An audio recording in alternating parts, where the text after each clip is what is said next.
महाभारत कथा। धृतराष्ट्र, पांडु तथा विदुर की कहानी। सत्यवती के चित्रांगद और विचित्रवीर्य नामक दो पुत्र हुए। शांतनु का स्वर्गवास चित्रांगद और विचित्रवीर्य के बाल्यकाल में ही हो गया था, इसलिए उनका पालन पोषण भीष्म ने किया। भीष्म ने चित्रांगद के बड़े होने पर उन्हें राजगद्दी पर बिठा दिया, लेकिन कुछ ही काल में गंधर्व से युद्ध करते हुए चित्रांगद मारा गया। इस पर भीष्म ने उनके अनुज विचित्रवीर्य को राज सौंप दिया। अब भीष्म को विचित्रवीर्य के विवाह की चिंता हुई। उन्हीं दिनों काशी राज की 3 कन्याओं अम्बा, अंबिका और अम्बालिका का स्वयंवर होने वाला था। उनके स्वयंवर में जाकर अकेले ही भीष्म ने वहां आए समस्त राजाओं को परास्त कर दिया और तीनों कन्याओं को हरण करके हस्तिनापुर ले आए। बड़ी कन्या अम्बा ने भीष्म को बताया कि वह राजा शल्भ से शादी करना चाहती है। उसकी बात सुनकर भीष्म ने उसे राजा शल्भ के पास भिजवा दिया और अंबिका और अम्बालिका का विवाह विचित्रवीर्य के साथ करवा दिया।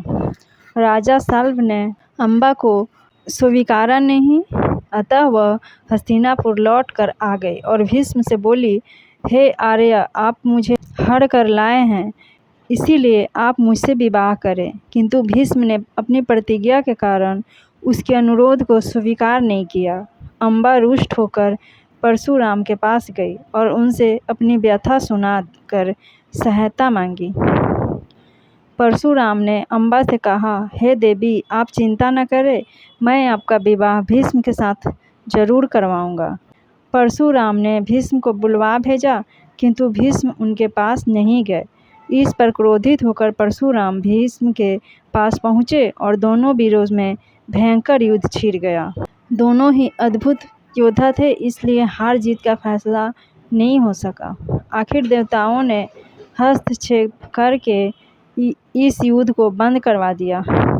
अम्बा निराश होकर वन में तपस्या करने चली गई।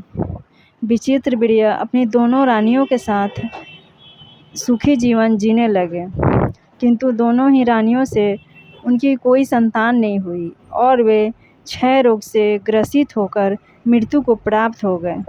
अब कुल नाश होने के भय से माता सत्यवती ने एक दिन भीष्म से कहा, पुत्र, इस वंश को नष्ट होने से बचाने के लिए मेरी आज्ञा है कि तुम इन दोनों रानियों से शादी कर लो।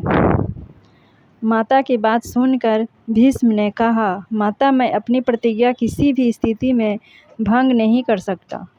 यह सुनकर माता सत्यवती को अत्यंत दुख हुआ। अचानक उन्हें अपने पुत्र वेदव्यास का स्मरण हुआ। स्मरण करते ही वेदव्यास वहां उपस्थित हो गए। सत्यवती उन्हें देखकर बोली, हे पुत्र, तुम्हारे सभी भाई निसंतान ही स्वर्गवासी हो गए, अतः मेरे वंश को नाश होने से बचाने के लिए मैं तुम्हें आज्ञा देती हूँ कि तुम उनकी पत्नियों से शादी कर लो।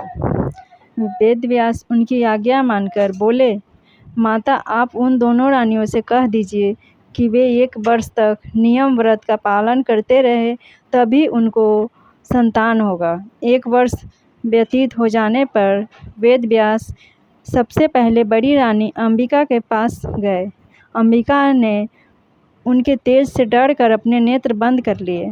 वेदव्यास लौटकर माता से बोले, माता, अंबिका का बड़ा तेजस्वी पुत्र होगा, किंतु नेत्र बंद करने के दोष के कारण वह अंधा होगा। सत्यवती को यह सुनकर अत्यंत दुख हुआ और उन्होंने वेदव्यास को छोटी रानी अम्बालिका के पास भेजा। अम्बालिका वेदव्यास को देखकर भय से पीली पड़ गई। उसके कक्ष से लौटने पर वेदव्यास ने सत्यवती से कहा, माता, अम्बालिका के संतान पांडु रोग से ग्रसित पुत्र होगा। इससे माता सत्यवती को और भी दुख हुआ और उन्होंने बड़ी रानी अम्बालिका को पुनः वेदव्यास के पास जाने का आदेश दिया। इस बार बड़ी रानी ने स्वयं न जाकर अपनी दासी को वेदव्यास के पास भेज दिया। दासी ने वेदव्यास का बात मान लिया। इस वेदव्यास ने माता सत्यवती के पास आकर कहा, माते, इस दासी के पुत्र से वेदांत में पारंगत अत्यंत नीतिवान पुत्र उत्पन्न होगा। इतना कहकर वेदव्यास तपस्या करने चले गए। समय आने पर अंबिका से जन्मांत धृतराष्ट्र, अम्बालिका से पांडु रोग से ग्रसित पांडु तथा दासी से धर्मात्मा विदुर का जन्म हुआ। ये कथा अच्छा लगे तो लाइक शेयर सब्सक्राइब जरूर कीजिएगा। थैंक